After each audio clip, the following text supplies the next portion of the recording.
Hello my fellow Topians, in this video I'm going to show you exactly how to use bait to catch fish in Heartopia. So what we need to do firstly is to just click on our backpack right here as you can see, and then we need to find the bait. So here it is, as you can see, here is the bait, and you need to be of course near the water here. So click on the bait now and click on chum.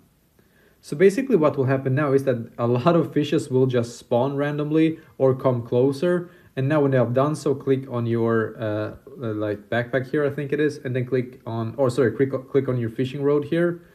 And now we can start just attracting fish here. It's pretty awesome because there's a lot of those in, so one of them should actually bite. Yep, it did.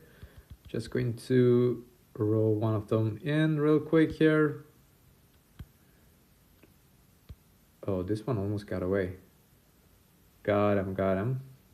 And yeah, you can see here, we can just keep on